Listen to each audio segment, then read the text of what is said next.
We're digging for answers tonight after police shot and killed a man outside a Western New York restaurant. We look at what led up to the shooting.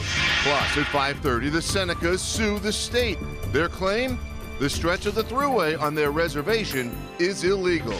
Coming up next, first at 5, I'll let you know how long we're going to need these guys. They say April showers bring those May flowers. Well, we hit some thunderstorms this afternoon. I'll let you know if any more of them are coming next. And it's opening day at the ballpark, and we have an answer for the big question of the day: who's replacing celery? Channel 2 News First at 5 starts now. And tonight we start with some breaking news coming from the Buffalo Niagara International Airport. Negative. We're going to need to come back to the airport. We just got struck by lightning. That is the radio transmission from a Buffalo plane hit by lightning that thankfully is safe on the ground. Tonight, good evening, I'm Scott Levin. And I'm Emily Lampa. Mary Alice has the night off. Now, this all happened just over an hour ago, and Danny Spiewak is live for us tonight with the very latest. Danny. Emily and Scott, this plane with 60 passengers had just taken off from the Buffalo Niagara International Airport just before 4 o'clock when it was struck by lightning 12 miles west of Buffalo. They had to return to Buffalo and land safely. They were on their way to Detroit. Eventually, this was a Delta flight, but it was operated by a regional affiliate named Republic Airline. I mentioned there were 60 passengers. There are no injuries reported. We do have some video from one of those passengers, from Matt Gould, who is an NBC photojournalist who was heading to Las Vegas ultimately. But he was on this plane doing hockey coverage in Las Vegas, but he was on this plane heading to Detroit.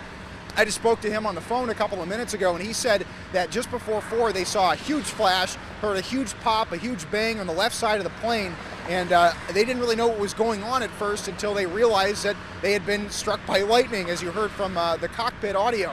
So I want to play some of that audio as well as kind of a comment from Matt himself. Negative. We're going to need to come back to the airport. We just got struck by lightning. We just had a severe lightning strike right on the nose. We're going to return to Buffalo for now. We'll go ahead and declare emergency. It's fine. Huge flash of light and a big boom, and we started descending a little bit, not because of necessarily the lightning was bad, but we did take a lightning strike, the pilot said, to the nose of the plane. Said everything seemed to be operational, but they wanted to circle back.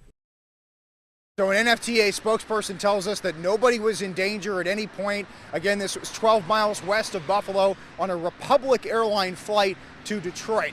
Just after takeoff, they had just gotten in the air when lightning struck that plane, landed safely here in Buffalo. No injuries to report. Reporting live here in Buffalo, I'm Danny Spiewak, Channel 2 News.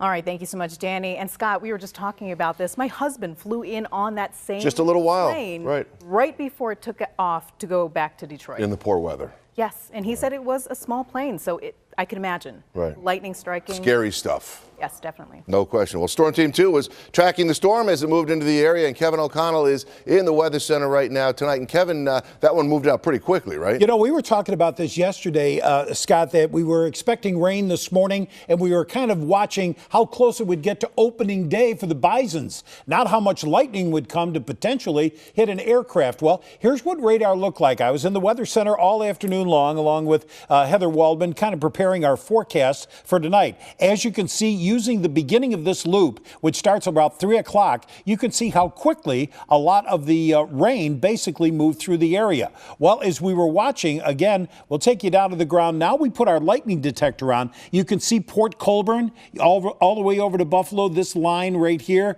that's the area that we're talking about, not too close to the airport, I should point out. But this right here is the area that I'm talking about. Now, as we got even a little bit closer to the ground, this is the lightning that we're looking at. The airport is right there. So when we did get that report that lightning was coming our way, this was what was going on just west of the Buffalo airport right there. That's the lightning that we were looking at a little bit earlier. And again, as we take a look at the system, we can anticipate that it not only moved very, very quickly, but again, this is one of those kind of things, Scott and Emily, that we have to watch carefully, because right behind it, and I'll just kind of pull pulled us out a little bit. That one stroke of lightning was accompanied by several more bolts. And again, all of this moved through rather quickly this afternoon. So it was easy to detect on Doppler radar. By the way, that's always available for you when you need it on our website at WGRZ.com. I think we're done with the thunderstorms for now, but not the rain. I'll be back in just a couple of minutes, you two, and we'll take a look at that full 7-day forecast. All righty, Kevin, thank you. Well, police say that it all started with a bar fight and it ended with a man shot dead by a deputy outside a Genesee County restaurant. Tonight, they are still trying to figure out exactly what happened here. That shooting, it happened with a restaurant full of people just steps away in the parking lot of the Indian Falls Lodge Cabin Restaurant in Pembroke. And that's where 2 on Your Side's Heather Lee has the latest for us tonight. Last night's deadly shooting at the Indian Falls Log Cabin Restaurant started when police say Keith A. Kent caused some sort of disturbance and then refused to leave. He was yelling threats. He was asking them to come out for a fight and also making comments of where are the police. Deputies on their way to the scene were then told that 61-year-old Kent started shooting and fired at least 1 shot when police arrived. Officers confronted the suspect, gave him numerous commands to drop the gun. He did not comply, and the officers had to shoot and did kill the subject. 9 people were in the restaurant when all of this happened, including customers. None were hurt. Police haven't commented on a motive thus far. Genesee County deputies have body cameras, and investigators are now reviewing that video. We are not going to comment on number of rounds that were fired, who fired, how many officers were there. We have forensics. We have interviews. Kent was a logger from Albion. When I called his business number, a woman answered, told me that she was his mother, but said, quote, there's nothing else to say. A woman at the home adjacent to the business did not want to comment. Kent purportedly sent this letter to the Batavia Daily News earlier this month. It is signed Keith Allen Kent. We have talked to him. We have done some interviews on his being arrested. We do like to talk to people who have been arrested. But this letter came in, it was 5 pages. It was against our letter policy. There's a lot of accusations against people, and we didn't give it too much thought until we found out that he had shot at the restaurant in Pembroke and was shot and killed. And that's when some of the text in this letter started to concern us a little bit. Again, that was Heather Lee reporting for us in Pembroke tonight. Well, the Batavia Daily News said that they talked with police about the letter, but said police had not looked at it yet. And as for the officer involved, the sheriff's office hasn't released his name or given any information about the tenure with the department. Police up in Niagara Falls want to know if you know anything about this hit-and-run crash on Pine Avenue last night. They say a dark-colored SUV hit a man who was crossing Pine Avenue near Packard Court around 9:30 and then drove off. He was in serious condition as of this morning. The number to call with any information, 286-4711. And Jamestown police are looking for this man who they say went missing in what is being deemed a suspicious situation. 35-year-old Sean Carpenter was last seen walking home on Pine Street early yesterday morning. He's 6'2", 180 pounds with brown hair and blue eyes. The anonymous tip line number 483-8477. Also tonight, we do have an update from the state on those problems with the start of the standardized English test yesterday. The education department says that there weren't any hitches like the one that we saw yesterday, where a whole lot of school districts had students that just simply couldn't log into the new computerized tests. Some had to push their testing later into the week as a result. Questar is the company, that's the vendor that runs the tests, and it hasn't responded to the problems. In Washington tonight, we are still waiting for a decision from the president on Syria as we learn more about the chemical attack there. And it comes while the pick for Secretary of State was facing some tough questions on Capitol Hill. Blaine Alexander has it all tonight from Washington. Blaine? Well, Scott, Emily, on Syria, President Trump said all day long he's been in and out of meetings to decide how to respond. And that decision, he says, will come fairly soon. After days of tough talk and tweets, President Trump still leaving the world guessing about when and how he will punish Syria. We'll see what happens, folks. We'll see what happens. A day after being criticized for showing his hand, the president today tweeting an attack could be very soon or not so soon at all. But in the region, Syria's Russian allies showing signs of defensive movement. Syrian Air Force thought to be hiding planes and shelters. U.S. officials tell NBC News they now have evidence chemical weapons were used, though Russia continues to deny it. We definitely have enough proof But now we just have to be thoughtful in our reaction. At the White House, the National Security Council mapping out next steps. But missing from that meeting, a Secretary of State. We welcome you here today. And confirmation hearing beginning for CIA Director Mike Pompeo as he looks to become America's top diplomat. Pompeo questioned on the president's authority to launch strikes without approval from Congress. Has Congress given the president specific authority to wage war against Syria? Multiple administrations have found that the president has authority to act and take certain actions without first coming to Congress to seek approval. Over hours of questioning, Pompeo pressed on the Iran nuclear deal and Russia sanctions. Asked whether President Trump asked him to intercede in the Russia investigation, Pompeo said his conversations with the president are private and that the president never asked him to do anything inappropriate. And also during that hearing, Pompeo said that he has been interviewed by Special Counsel Robert Mueller. At the White House, Blaine Alexander. Scott, Emily, back to you. Thank you so much, Blaine. And in Washington, here in Buffalo, and around the world today, people stopped to remember the millions of victims of the Holocaust. Buffalo political and religious leaders lit 6 candles today, remembering the 6 million Jewish victims. President Trump also tweeted that the duty to remember gets more important with every passing year. Well, Jeff Preval joins us now with a look ahead at 5:30. That's right, Jeff. You've been looking into a strange story about a missing statue. Yeah, this is coming out of the Buffalo's Lovejoy neighborhood. Now, a statue of a buffalo, which is city-owned, was removed a couple weeks ago. Well, today I managed to find it, and it turns out that a city lawmaker wants to press charges. I'll see you more on that at 5:30. I will see you at 5:30, Jeff. And also ahead, just how healthy is vaping? We're putting some claims to the Verified test. And the Tourism Board crowns the best wing stops to visit in Western New York. So we asked you to tell us what they got wrong. Well, it took a lot longer than expected, but the USS Little Rock has finally finished its journey from Buffalo to Florida. You can see it right here in Mayport. It arrived this morning, blasting the song Back in Black like it did when it arrived for its commissioning back in December. Icy conditions, you may remember, in the St. Lawrence Seaway kept it docked in Montreal until just a few weeks ago. And while we continue to wait for the very first Chick-fil-A here in the Buffalo area, there's at least one not too far away tonight, exactly an hour and 15 minutes from downtown. Yeah, that's right. We actually checked it out, an hour and 15. The second Chick-fil-A in upstate New York opened up today in Greece. That's right outside of Rochester. And they even needed some extra police to control all of the traffic. And we checked in with the chain about the next Chick-fil-A opening up on Walden Avenue in Cheektowaga. They now say that it might not open until early next year. Say it isn't so. I can understand all the security. It's exciting. People get a little worked up. The chicken sandwiches. All right. Well, we are about to start some food fights here in Western New York. The Visitors Bureau is out with its Wing Trail. Yep, they're calling it America's Tastiest Drive, a list of the dozen restaurants around Erie County that any chicken wing lover has to visit. Now, here's that list. The staples like Anchor Bar and Duff's, you can see that. Not so hidden favorites like Gabriel's Gate and Bar Bill and a bunch more. The tourism folks say when it came down to choosing them, it was more actually than just the wings in the basket. All of the restaurants in Erie County have fantastic, amazing wings. But we're also looking for great and unique stories and atmospheres for visitors outside of Buffalo and Erie County when they come in. So the restaurants that we selected have unique stories that they're able to tell to go along with their wings.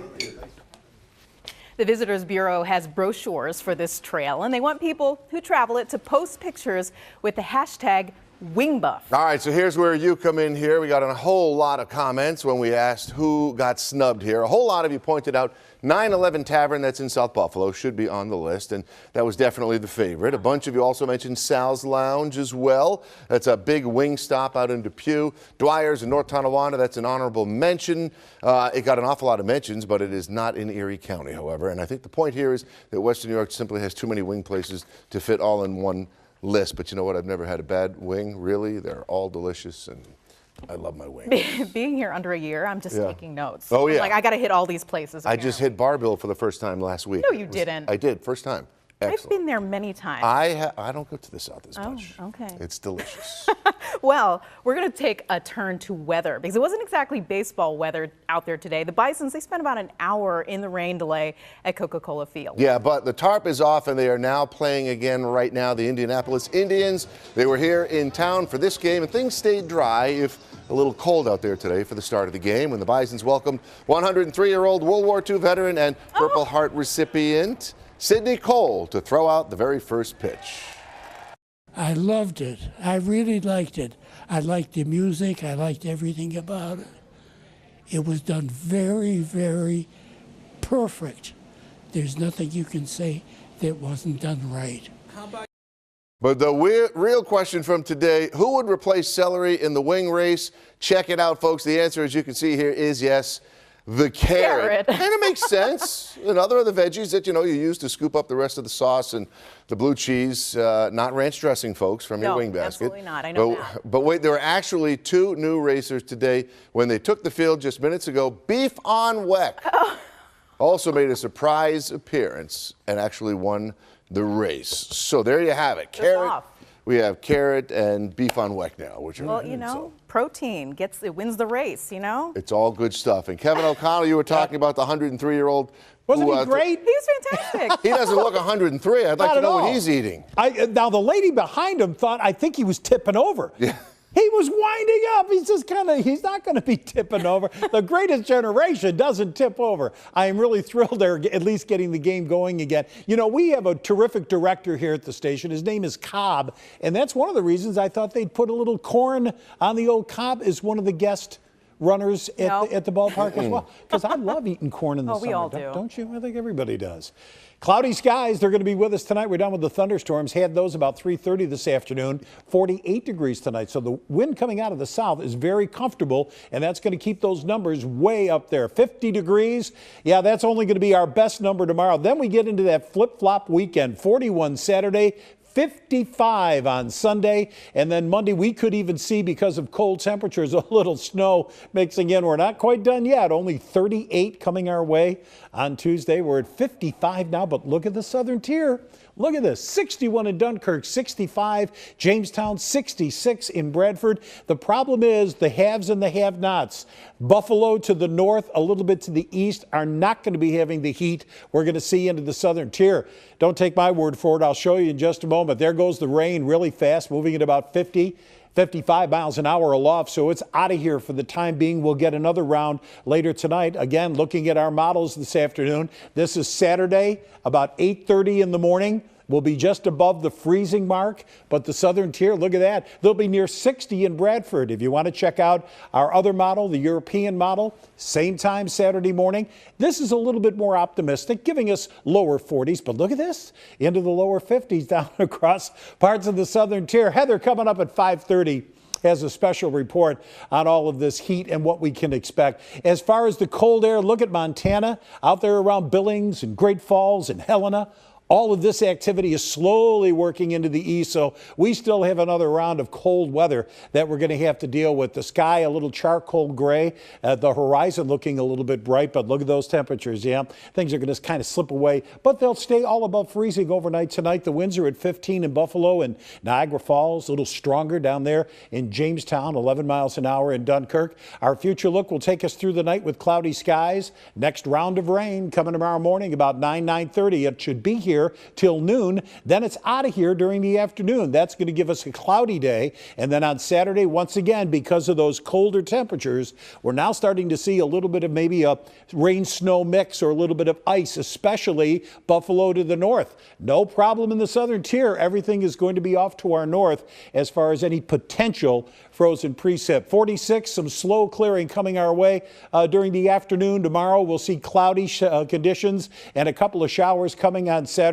So I think our Friday the 13th, again, is not going to be our turnaround day. Sunday will be a little bit warmer, but we're right back to the cooler temps for the beginning of next week. Your forecast is always a phone call away, or try us online anytime at WGRZ.com. Emily and Scott back with more First at 5 right after this.